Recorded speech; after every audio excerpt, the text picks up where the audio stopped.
ہمارے نزدیک اس کے اوپر ایک کنسنسس ہے پاکستان کے اندر اور ہمارے یہاں کہ پاکستان کے جو مسائل ہیں ان کا حل نہ تو عمران خان کو اور تحریک انصاف کے لوگوں کو مسلسل جیلوں میں رکھ کے مل رہا ہے، اور نہ ہی روزانہ کوئی نئی فورس بنانے سے اور تحریک کی خواہ مخواہ کی ایک کال دینے سے مل رہا ہے۔ پاکستان کو اس وقت ایک بریک کی ضرورت ہے، ایک کام کی ضرورت ہے، اس ہجان کو ختم کرنے کی ضرورت ہے، اور اس کے لیے ہم یہ سمجھتے ہیں کہ واحد طریقہ یہ ہے کہ پاکستان میں ایک نیشنل یونٹی گورنمنٹ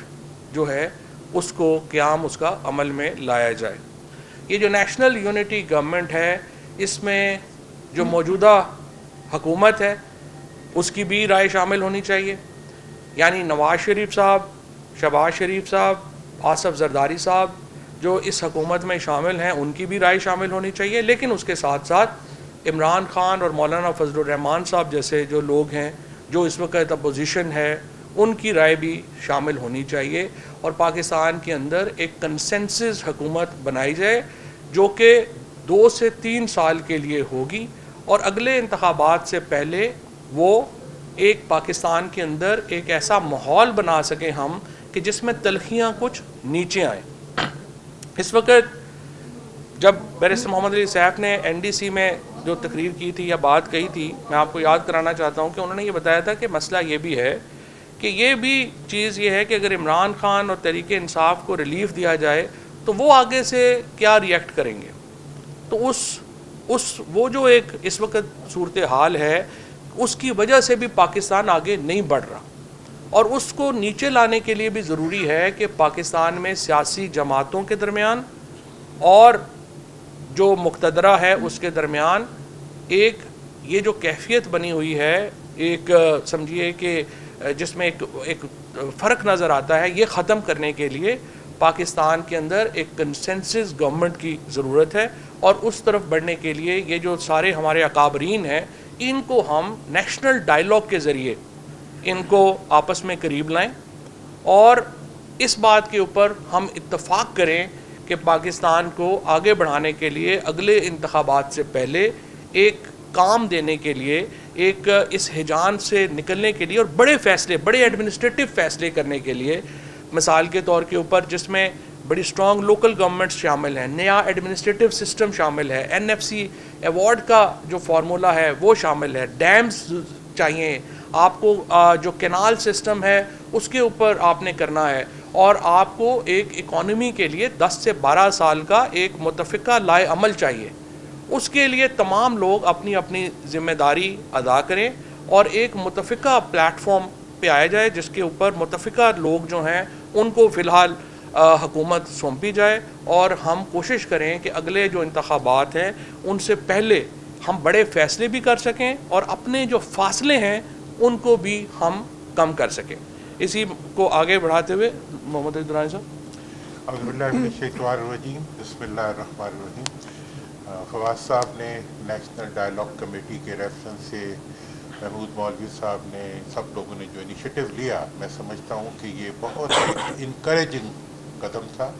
جس کی وجہ سے ہم آج یہ سوچ سکتے ہیں کہ ملک بھر کے اندر اب اس انیشیٹو کو آگے بڑھنا چاہیے تاکہ ایک قومی سطح کے اوپر ایک مکالمہ شروع ہو سکے، اور آپس میں ایک دوسرے کو برا کہنا، ایک دوسرے کو نیچے دکھانے کے بجائے آپس میں مل بیٹھ کے اپنے راستے نکالنے کے لیے کچھ کیا جا سکے۔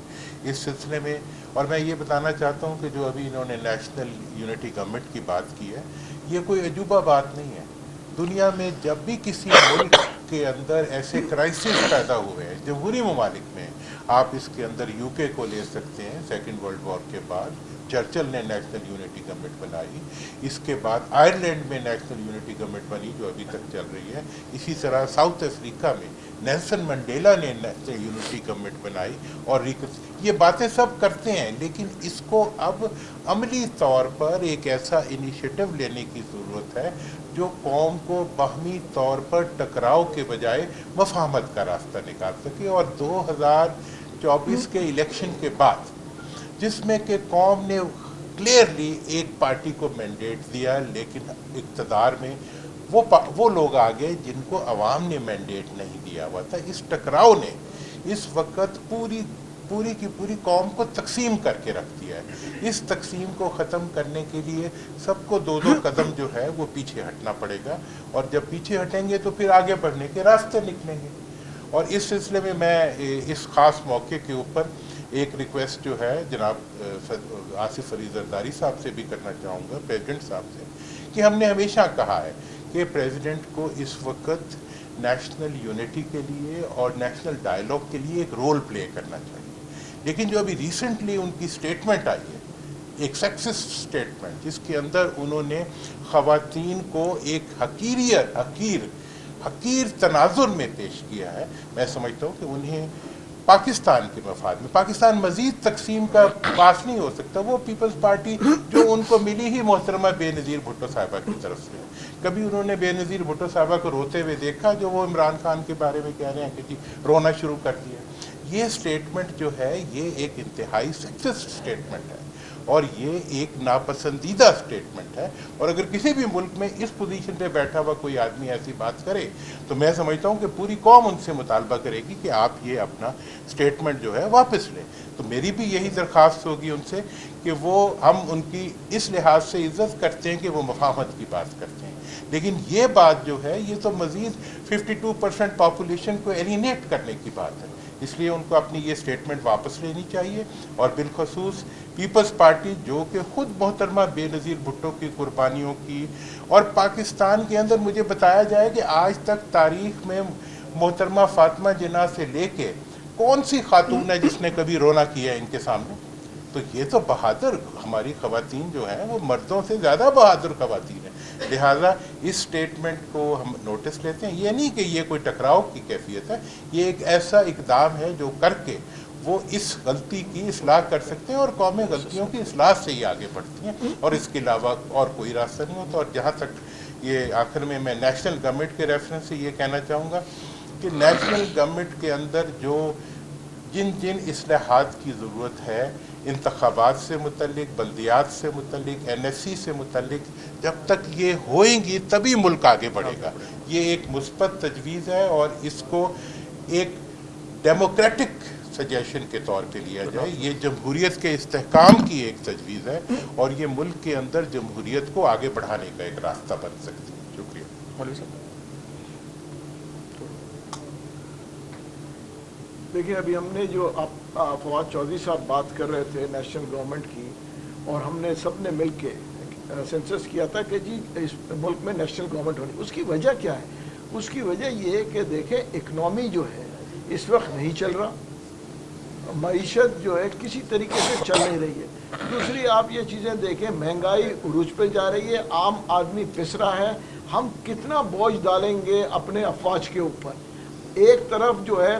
وہ بارڈرز کے اوپر لڑ رہے ہیں, دوسری طرف فائنینس کو بھی وہی سنبھال رہے ہیں. دیکھیں نا, جو لوگوں سے اکنامی کے اوپر بات کرنا ہے تو دیکھیں ہمارے